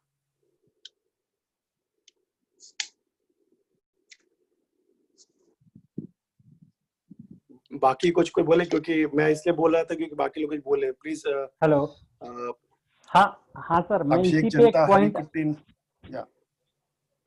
अतुल सर, मैं इसी पे एक पॉइंट कनेक्ट करना चाहता हूँ। आज से एक्सेल के ऊपर ही, आज से 2 साल पहले मैंने एक बंदा रिक्रूट किया था अपने टीम में, और एक्सेल और ईमेल दो ऐसी चीज है जो नॉर्मली लोग इग्नोर कर देते हैं कि अभी इनके ऊपर मैं क्या पूछना। एटलीस्ट ही इज एमबीए गाई, तो ही शुड नो कि एक्सेल क्या चीज है और ईमेल कैसे करना है। एंड डेलिबरेटली, मतलब मैंने पूछा ही नहीं एक्सेल के बारे में और ईमेल के बारे में कि वो बंदा जानता है या नहीं जानता है। And we took him on his skills to the company. After a month I came to know from my teammate कि he is not aware of even Excel or he do not know how to send a mail. तो इस तरह के problems भी आ जाते हैं। तो at least at present with professionalism, Excel एक ऐसा बेसिक टूल है, everybody should know about it, because एक कॉपी और पेस्ट जो चीजें हैं, with sync with that, Excel is one of the tool which is being used prominently in any work life at present, though you belongs to any field, but Excel तो use करना ही करना है in everything. और जो data पे काम करते हैं, that is most prominent for them to use it. Excel भी इवॉल्व हुआ। माइक्रोसॉफ्ट का सबसे अच्छा कोई इन्वेंशन है बिसाइड्स विंडोज और बाकी चीजें, that is Excel. Bill Gates ने सबसे अच्छा दुनिया को जो गिफ्ट दिया वो एक्सेल दिया, राइट? एक्सेल दी। Now it is converted to Python, तो अभी पाइथन के थ्रू बहुत सारी चीजें ऑटोमेट हो जाती है, but still basic is Excel. और इसी पे मैं एक और मजाक में बोलता हूँ, लेकिन एप्लीकेबल है कॉर्पोरेट वर्ल्ड में, कि आप अपना लाइफ स्टार्ट करते हो तो आप वर्ड डॉक्यूमेंट्स, पुराने जमाने में सब कुछ वर्ड डॉक्यूमेंट बनाना पड़ता था। आपको अपना सीवी बनाना है वर्ड डॉक्यूमेंट, कोई बिजनेस कोई भी डॉक्यूमेंट है तो वर्ड डॉक्यूमेंट बहुत जरूरी था। उसके बाद आप थोड़ा सा प्रोग्रेस कर गए लाइफ में, आपके करियर में, तो इट मीन्स कि आप वर्ड से आपको एक्सेल का काम मिल गया, कि आपको एक्चुअली डेटा के साथ खेलने का काम मिल गया, मॉडलिंग करना है, फॉर्मूला आना है। वर्ड के बाद एक्सेल, उसके बाद बोलता है ठीक है और तरक्की कर गया, बिजनेस में आपको प्रमोशन मिल गया, अच्छा तो पावर पॉइंट लेवल पे आ गए। वर्ड एक्सेल के बाद आपको पावर पॉइंट, यानी कंपनी ने बोला कि ये स्लाइड बनाओ, बिजनेस प्लान बनाओ या सेल्स का प्रेजेंटेशन बनाओ, तो Word to Excel to PowerPoint. और मैं बोलता हूँ उसके बाद का नेक्स्ट स्टेप है ईमेल, यानी कि जो बड़े लोग हैं क्या कहते हैं, good job, great job, thank you, okay done, approved. तो वो करियर प्रोग्रेशन है कि आप उस लेवल में पहुंचना चाहते हो कि आप ना एक्सेल बना रहे हो, ना वर्ड बना रहे हो, ना पावर पॉइंट बना रहे हो, आप लोगों के पावर पॉइंट को रिव्यू कर रहे हो, लोगों के प्रेजेंटेशंस को, और उसके अलावा लोगों की ईमेल्स का अप्रूवल आ रहा है कि नीरज सर प्लीज अप्रूव, और नीरज ने कहा कि ठीक है, लुक्स गुड, या नहीं है तो उन्होंने जवाब दे दिया। तो करियर में तरक्की का मजाक में ही है, लेकिन एक पैमाना है कि आप Word to Excel to PowerPoint and then finally दोनों में मेकर टू रिसिपिएंट। आप वर्ड डॉक्यूमेंट बनाना एक स्किल है, आप दूसरों के वर्ड डॉक्यूमेंट, दूसरे लोग आपके लिए वर्ड डॉक्यूमेंट बनाए, मतलब आप थोड़ा आगे बढ़ गए। सिमिलरली आप एक्सेल में मॉडल बना रहे हो, अच्छी बात है, बट दूसरे लोग आपको अपने एक्सेल मॉडल बना के भेज रहे हैं, तो आप थोड़ा सा आगे तरक्की के। सेम फॉर पावर पॉइंट, कि आप प्रेजेंटेशन देना आपको आता है तो बहुत अच्छी बात है, आप तरक्की करो, बट लोग आपको प्रेजेंट करें मीन्स कि आप थोड़ा तरक्की कर गए हो। एंड फाइनल बोलता हूँ कि आप ईमेल भेज रहे हो लोगों को तो ठीक है, फर्स्ट स्टेप है, लेकिन आपको लोग ईमेल भेज रहे हैं कि अप्रूवल के लिए कि ये काम सब हो गया है, अब आगे का मतलब उनको आपसे अप्रूवल चाहिए। तो ये थोड़ा बहुत ह्यूमर में है, थोड़ा बहुत नॉन सीरियस है, बट थोड़ा बहुत रियलिटी भी है। जो भी लोग कॉर्पोरेट वर्ल्ड में या स्टार्टअप वर्ल्ड में काम करते हैं, they can appreciate, they can relate to it, कि ये कॉर्पोरेट हायरार्की का ये सॉफ्टवेयर के थ्रू आपका हायरार्की, जैसे इंडिया में कास्ट सिस्टम या क्लास सिस्टम होता है ना, वो कॉर्पोरेट हायरार्की है कि आप किस स्टेज पे हो, वर्ड पे हो, एक्सेल पे हो, पावर पॉइंट में हो, सेंडर हो या अप्रूवर हो। तो दैट वे, तो as a chartered accountant, sorry as a BCom student, आप इन सारी चीजों को आपको देखना पड़ेगा। जस्ट एक एक्सेल इज नॉट इनफ, आपको बाकी चीजों को भी सीखना पड़ेगा, ईमेल भी सीखना पड़ेगा, पावर पॉइंट भी सीखना पड़ेगा। पावर पॉइंट या आप तो गूगल स्लाइड भी बहुत सारे हैं, तो इन ओवरऑल पैकेज के रूप में आप अपने आप को प्रेजेंट करो कि you are one shot solution for your boss और योर कंपनी, स्टार्टअप की सारी समस्या का समाधान आपके पास है। आपको वर्ड भी आता है, एक्सेल भी आता है, पावर पॉइंट भी आता है, एंड आप अच्छा ईमेल भी लिख लेते हो। ये 3-4 चीजें आप कर लेते हो तो कोई भी स्टार्टअप आपको लाइक करेगी, पसंद करेगी। इस वजह से एक चीज ऐड करना चाहूंगा, अतुल सर ने बहुत ही अच्छे से इस चीज को डिफाइन किया। मैंने पहली बार मतलब इस तरह से सोचा है कि ये सब टूल सेट जो है, like they how can define your career. एक बीच में सर एक और स्टेप अगर मैं ऐड कर सकूं तो आजकल नया है माइक्रोसॉफ्ट विजियो और माइक्रोसॉफ्ट प्रोजेक्ट्स का, जो कि आपके कहीं स्लाइड्स जो माइक्रोसॉफ्ट पीपीटी के अराउंड आपको उसको ऐड कर सकते हैं। बहुत प्रोजेक्ट मैनेजमेंट के रोल्स की बहुत ज्यादा डिमांड बढ़ती जा रही है। मतलब नॉट इन स्टार्टअप वर्ल्ड में तो बहुत चीजें चेंज होती हैं, बहुत कुछ फ्लक्चुएशंस रहती है, यू कांट प्लान एवरीथिंग। लेकिन जब एक ऑर्गेनाइजेशन एक रनिंग ऑर्गेनाइजेशन है, once they have established the processes, तो वहां पे आपके जो फिर ये प्रोजेक्ट मैनेजर के वाले स्किल सेट हैं, और वहां पे फिर उसके अकॉर्डिंग जो टूल्स हैं MS प्रोजेक्ट्स वगैरह, तो उन सब का रोल बहुत अच्छे से शुरू हो जाता है। और this can also be added one of the step. और I am really like thinking it in a way कि जैसे अतुल सर ने बताया, पहले कभी मैं इस तरह से सोच नहीं पाया इस टूल सेट के बारे में। और अभी नीरज ने जो काम किया ना, वो मैं एक स्टार्टअप के लिए एग्जांपल देता हूँ। मुझे ही पता था प्रोजेक्ट मैनेजमेंट कितना इंपॉर्टेंट है, बट मैं मिस कर गया, तो नीरज ने कॉम्प्लीमेंट कर दिया।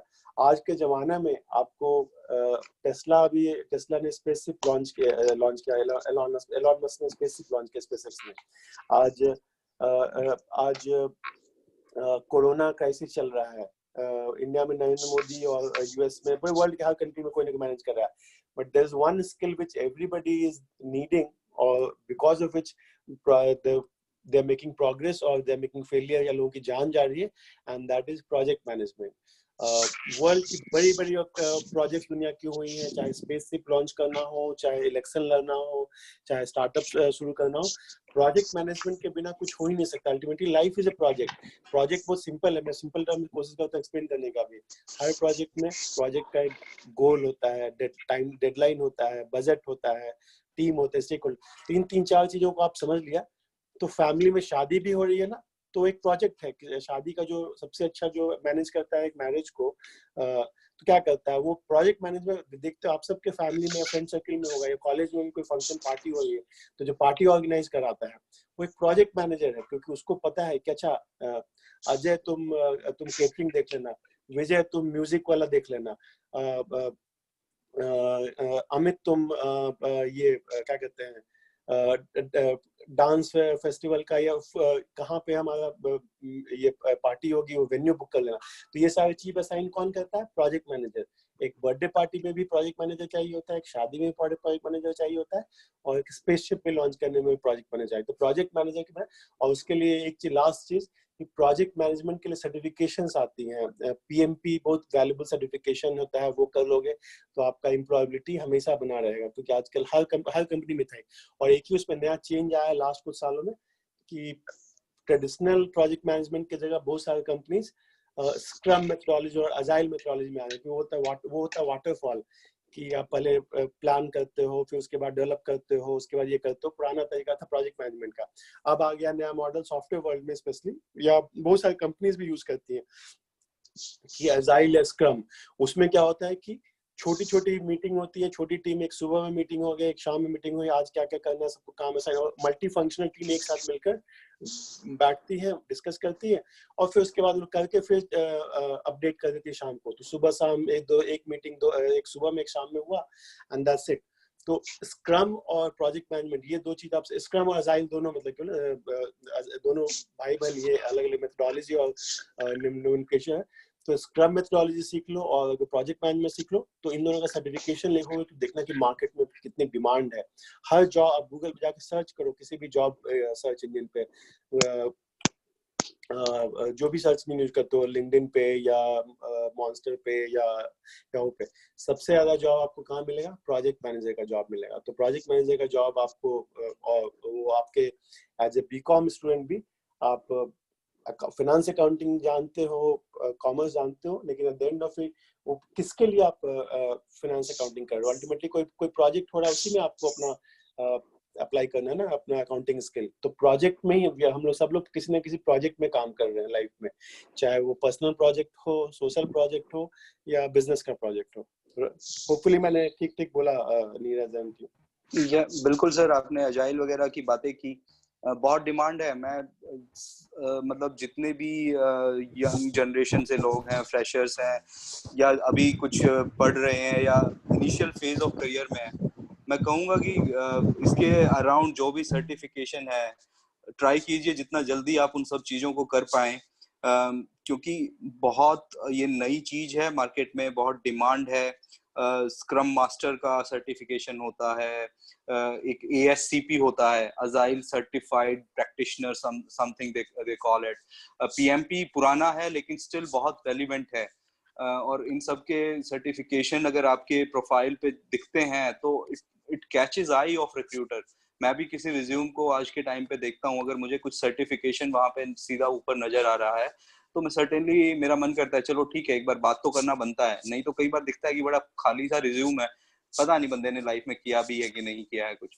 तो certifications do add lot of value to your profile. अगर जैसा भी मौका मिले और फाइनेंशियली अगर वायबल है, जरूर go for some certification in whatever area you are working. एक चीज मैं ऐड करना चाहूंगा। Hello hello. हाँ या बोलिए, नमन? सुन रहे।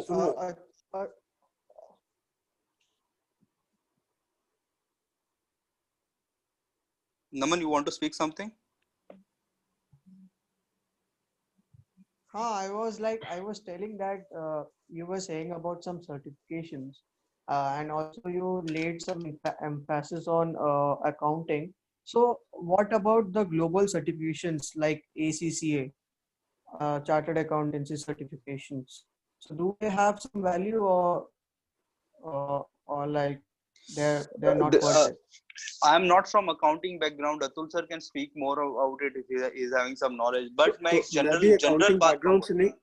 अकाउंटिंग बैकग्राउंड से तो नहीं हूँ, बट हाँ मैंने काफी इंडस्ट्री में काम किया हूँ। मैं बहुत सारे सीएस और जो ग्लोबल डिग्रीज है, तो लंदन में अलग होता है, इंग्लैंड में अलग होता है, इंग्लैंड में यूएस में सीपीए होता है, सिमिलरली इंग्लैंड में होता है। तो ये जो अकाउंटिंग जो है ना, वो काफी कंट्री स्पेसिफिक हो गया कि इंडिया की में अगर आपको इंडिया की कंपनी है तो उनको इंडिया के जो सेबी और रेगुलेटरी बॉडीज है उनके अकाउंट उनको फाइनेंशियल अकाउंट मेंटेन करना पड़ेगा, तो उनको इंडिया की चार्टर्ड अकाउंटेंट की जरूरत पड़ेगी। उनको लंदन वाला सीए का काम नहीं आएगा, या इंग्लैंड या यूएस को वाला नहीं काम आएगा। लेकिन आप जिस कंट्री में हो उस कंट्री का लोकल सर्टिफिकेशन आपको चाहिए होगा, और उसके लिए आपको सर्टिफिकेशन या सीए का सर्टिफिकेशन जो मिलता है सीए, तो आपको साथ में आर्टिकलशिप करना पड़ेगा किसी चार्टर्ड अकाउंटिंग के साथ या कंपनी के साथ।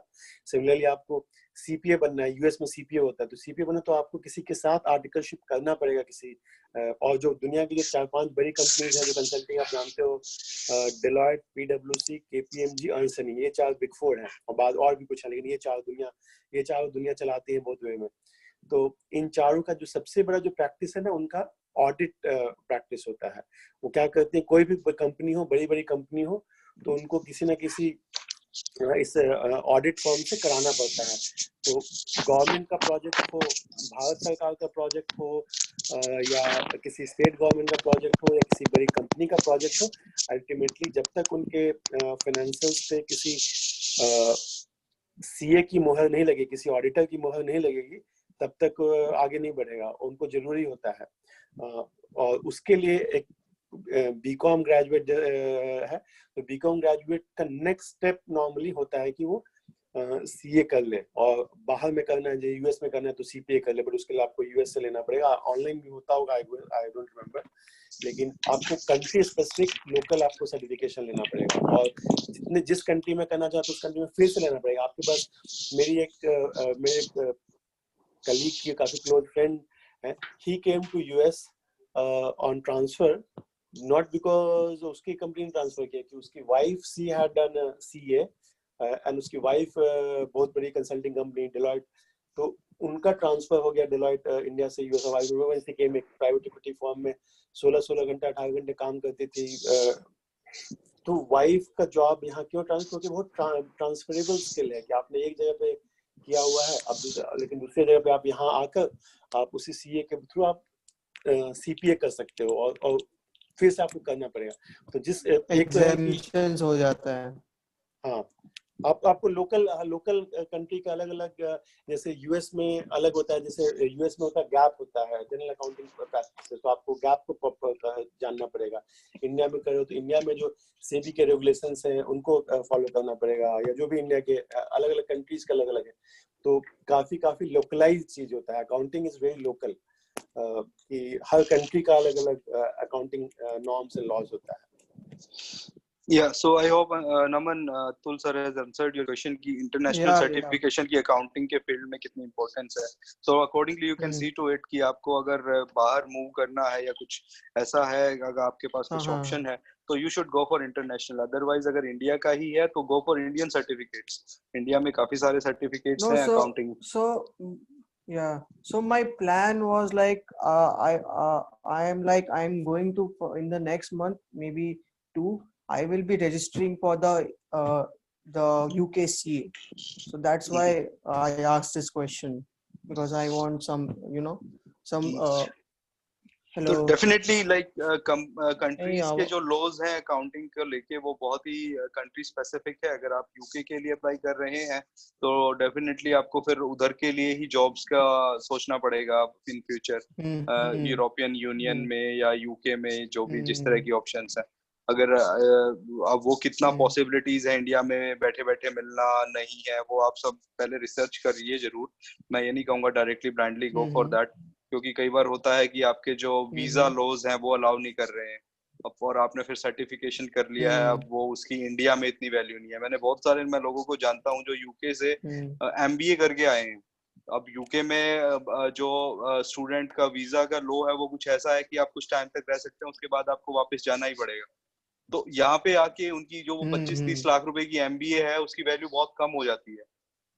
तो अब ये सब चीजें, अब हालांकि एमबीए कोई ऐसा स्किल नहीं है कि जिसमें आपकी अकाउंटिंग या कंट्री स्पेसिफिक है, लेकिन फिर भी मतलब कंपनीज को लगता है कि 1 ईयर की एमबीए यहाँ पे किसी ने 2 ईयर अगर किया है, क्योंकि इंडिया में 2 ईयर है, यूके में 1 ईयर है मैक्सिमम जगह एमबीए, तो उनको लगता है कि इंडिया वाला बेटर है, इसने ज्यादा यहाँ पे गलियों में धक्के खाए हैं और he is more street smart than this guy who has done it from UK. तो आप अपने स्किल को कैसे वैल्यू करते हैं इंटरनेशनल मार्केट में, तो ये अपने आप में एक अलग से बहुत बड़ा डिस्कशन का टॉपिक है. तो accordingly you have to research yourself on it और उसके accordingly you have to take decision. So coming back, अगर आपको इंटरनेशनल मतलब कि अगर आपको इंटरनेशनल में अगर आपको करना है, मतलब कि कुछ इंटरनेशनली जॉब्स चाहिए या फिर इंटरनेशनल में कुछ करना है, तो आपको बहुत इंटरनेशनली सोचना पड़ेगा. मतलब जो कंट्री का आप टारगेट कर रहे हो उसको स्किल्स, लोकल स्किल्स. वो तो है. जो इम्पोर्टेंट बात जो बताई कि आजकल इमिग्रेशन लॉज बहुत स्ट्रिक्ट हो रहे हैं पूरी दुनिया, स्पेशली कोरोना टाइम में और ज्यादा, कि आपको दूसरे कंट्री का वीजा मिलना, वर्क वीजा मिलना बहुत हार्ड होते जा रहा है. तो आप तभी करो जब आप जानते हो कि आपके पास उस कंट्री में जाने का, काम करने का वीजा स्पॉन्सर करने वाला है, कोई रिलेटिव है, कंपनी है और रिलेटिव. तो अदरवाइज आपका वो सारा इन्वेस्टमेंट बेकार हो जाए. आपने लंदन का डिग्री तो ले लिया लेकिन लंदन में आपको वर्क वीजा ही नहीं मिल रहा है. एग्जैक्टली. मेरे पड़ोस में ही एक लड़की है, वो मतलब एमबीए करी उसने लंदन से, काफी सारा पैसा भी खर्च हुआ और अब वो पिछले 2-3 साल से देख रहा हूँ मैं घर पे ही बैठी है. उसने आके बहुत हाथ पैर मारे यहाँ पे इंडिया में, कुछ नाइटली जॉब्स किए उसने, क्योंकि उसका इंटरनेशनल एमबीए का कुछ था.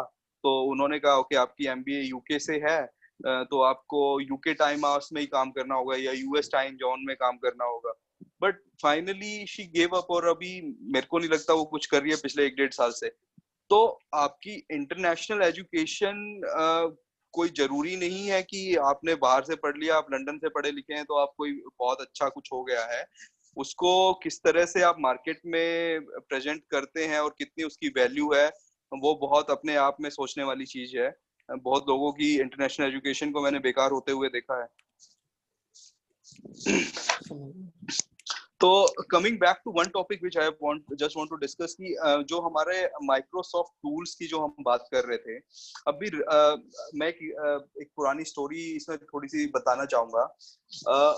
माइक्रोसॉफ्ट विंडोज और माइक्रोसॉफ्ट टूल्स मैक्सिमम जो स्टूडेंट लाइफ में है ना, लोग पायरेटेड यूज करते हैं और वो बहुत चलता है, बहुत कॉमन भी है.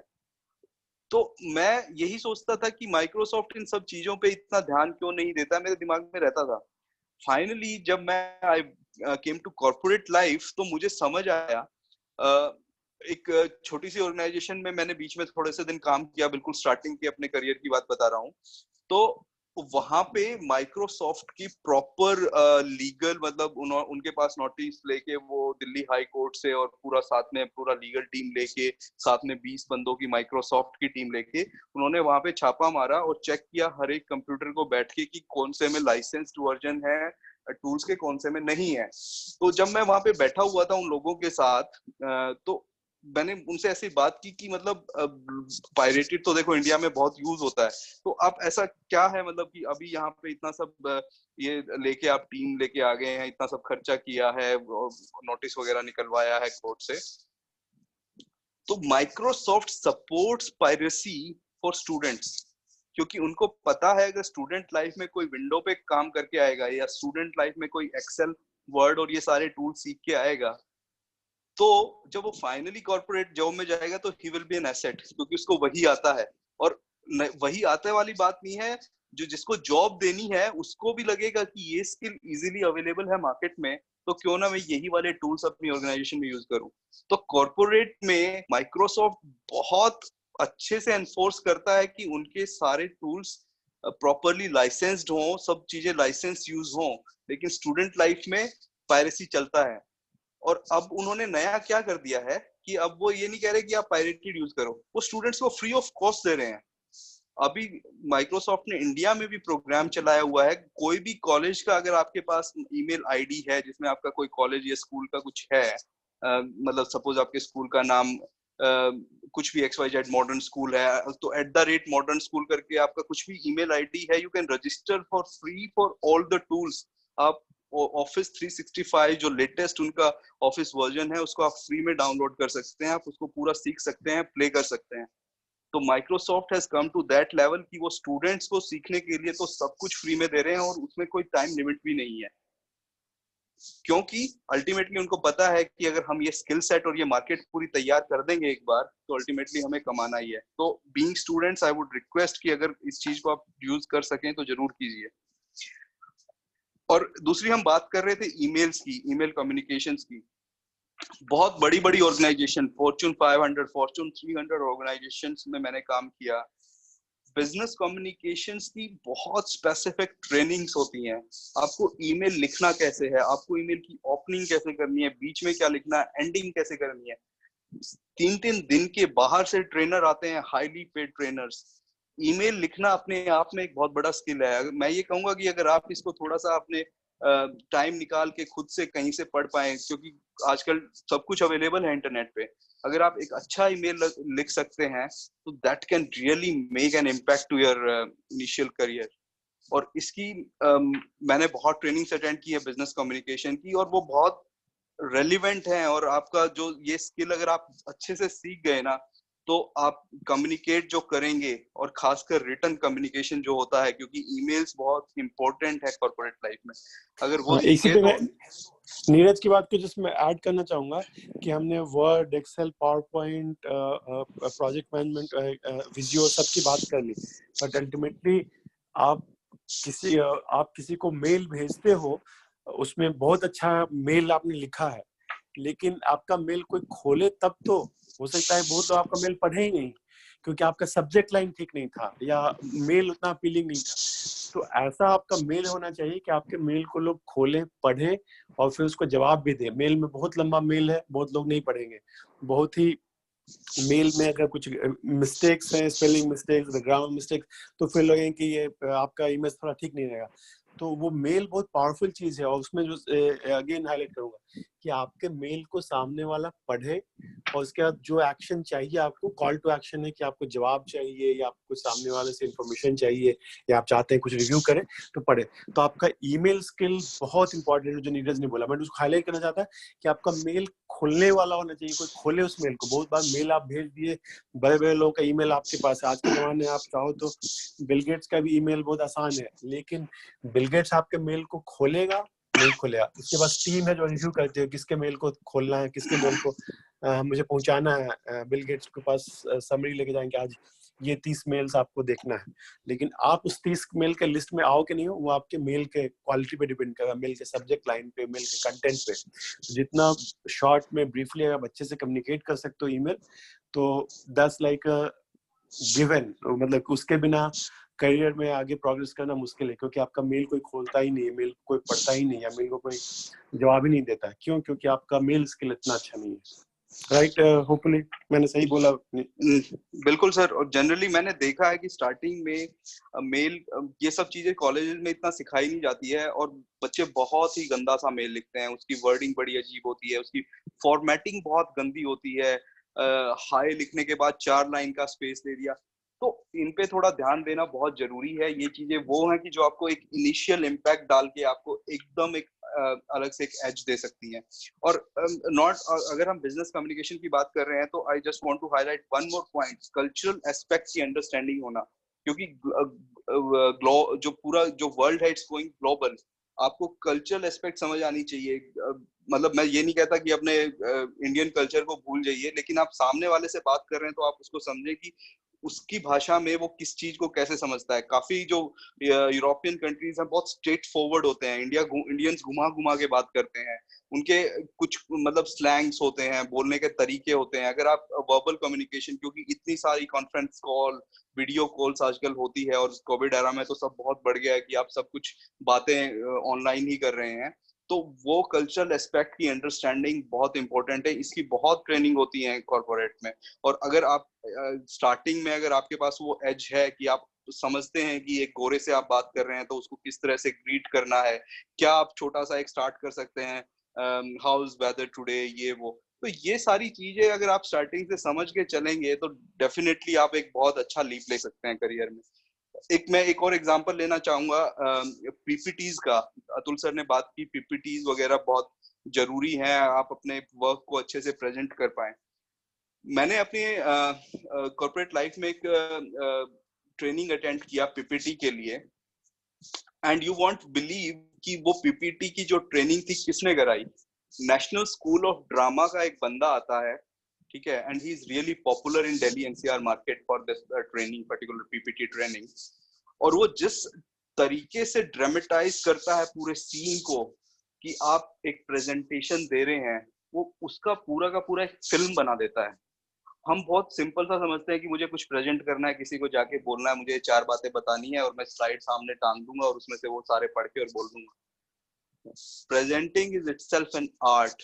और मैंने उस बंदे की वो ट्रेनिंग में जो सीखा उसको पूरा का पूरा याद रखना बहुत मुश्किल है, लेकिन पीपीटी का उसने जिस तरह से उसने उसको पूरा पिक्चराइज कर दिया, पूरा डायरेक्ट करके एक मूवी बना दिया, वो अल्टीमेट चीज है सीखने वाली। और मैं चाहूंगा कि अगर आप लोगों का थोड़ा सा भी कॉर्पोरेट में आगे काम करने का इंटरेस्ट है तो लर्न दीज स्किल्स कि अपने आप को प्रेजेंट कैसे करना है, एक अच्छी प्रेजेंटेशन कैसे दी जाती है। ये एक अपने आप में एक वो जो होती है ना जिसको बोलते हैं एक्टिंग वाली आर्ट जो होती है, उसकी जरूरत है प्रेजेंटेशन, अच्छी प्रेजेंटेशन के लिए। जरूरी नहीं है कि आपने स्लाइड अच्छी टांग दी, उसमें 4 तरह के कलर्स दिखाई दे रहे हैं तो वो दैट विल मेक इम्पैक्ट। आप कैसे बोलेंगे, कैसे प्रेजेंट करेंगे, क्या बीच में अप्स एंड डाउन्स होंगे, क्या एक्सप्रेशंस होंगे आपके फेस पे, कैसे आपकी हैंड मूवमेंट होगी, वो सारी चीजें बहुत इंपॉर्टेंट है। तो just work on these skills and market is open to you. कोई आपको रोक नहीं रहा है। मैं कहता हूँ अगर आपने थोड़ी बहुत चीजें सीख ली हैं तो कोई भी आपको भाग के हक करेगा। मार्केट आपके पास स्किल है तो कोई आपको रोक नहीं सकता आगे बढ़ने से। That's it from my side.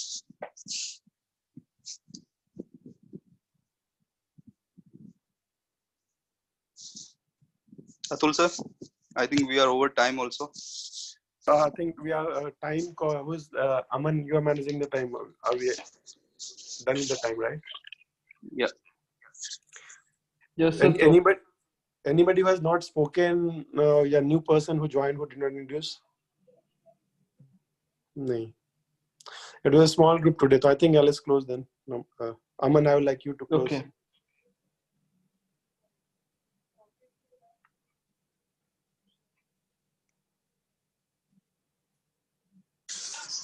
Okay, so that's it for the day. I think let's connect tomorrow.